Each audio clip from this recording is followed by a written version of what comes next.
About a month ago, I made my debut essay discussing my indifference and my struggle through it.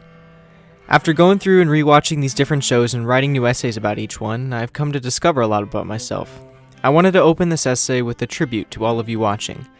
After a month of doing essays, I can strongly say that I have never felt more inspired to keep going. I've made YouTube content on and off for several years, but video essays have been the most enjoyable content for me to make by far. I really appreciate all the support, and I'll do my best to keep improving myself in the content I make for you all in the near future. So thanks. You guys are the best.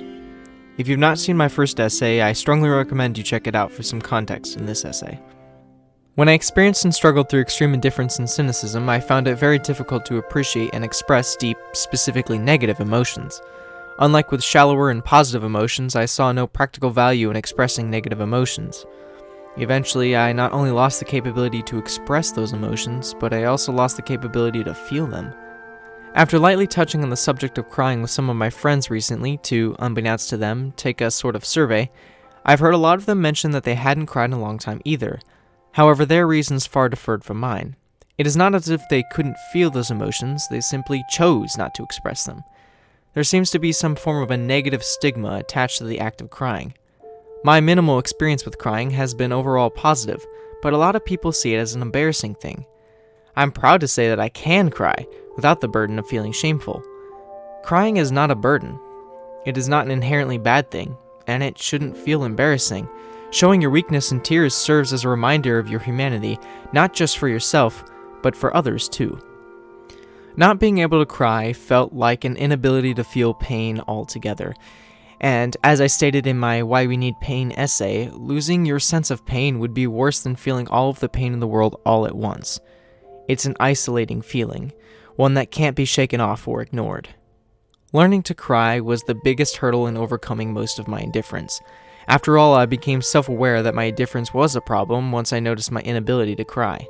It was a long and arduous process to get to where I am now, and it all started with one auto-memory doll and her quest to find the meaning of the words, I love you. In my first essay, I mentioned that the National Catholic Youth Conference was the first time I had cried in years. That was one of the moments in my life where I decided to start working on overcoming my indifference. I cried there, but it wasn't entirely natural. I could feel the urge to cry, but my conscience kept saying to me, what's the point? It'll only be a burden. I forced myself to shed the first tear, and the rest followed on their own. It was a truly wonderful feeling, crying tears of joy. I was crying, but I was also smiling. I was happy to finally be able to cry, even if the natural tears followed the forced ones. It represented progress, and that was enough for me. The first time I watched Violet Evergarden, I didn't feel anything. I loved the show and the characters, sure, but I didn't feel any empathy or any emotions attached to the show. At the time, the only emotion I had felt toward any anime was mild nostalgia towards some shows I had watched years before. Still, Violet Evergarden was the reason I started watching anime again after several years of falling out of it. It was a refreshing break from the horrible tropes that plagued my generalizations of the medium. On a whim, I decided to give the series a rewatch during the quarantine. Up until that point, I had only been making gradual progress at reconnecting with my emotions. There was a fairly large time gap between when I had watched the series for the first time and my first rewatch, so I had forgotten a lot of what actually happened in the series. I binged the entire series in one night. Through the first arc, I became completely re-immersed into the series.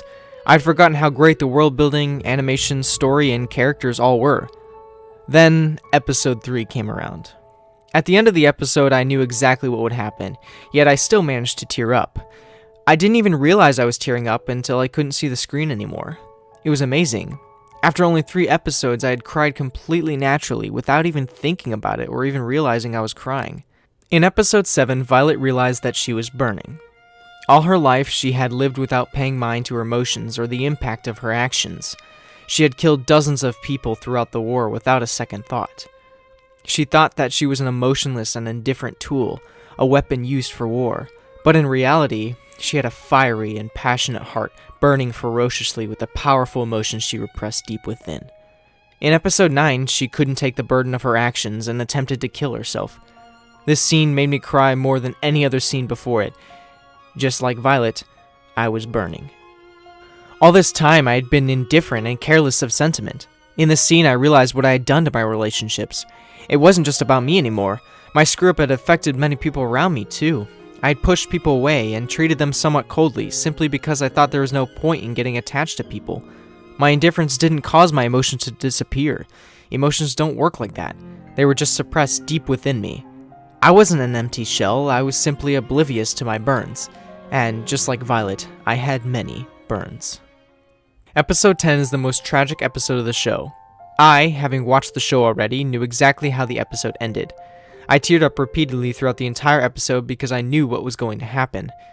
At the end of the episode, it's the first time Violet actually cries due to one of her clients. It was also the first time I had cried thoroughly without forcing the first tears. I cried and cried and cried, all the way through the end credits until my face felt completely numb. Then, I leaned back in my chair, gave a hefty sigh, and smiled. Now, I can safely say that crying comes naturally to me. I'm actually far more sensitive than I was before I even became completely indifferent. After rewatching Violet Evergarden for the first time, I found myself crying at even trivial things for the next several days. I remember dropping my phone once while alone in my room, and I cried. I couldn't help it.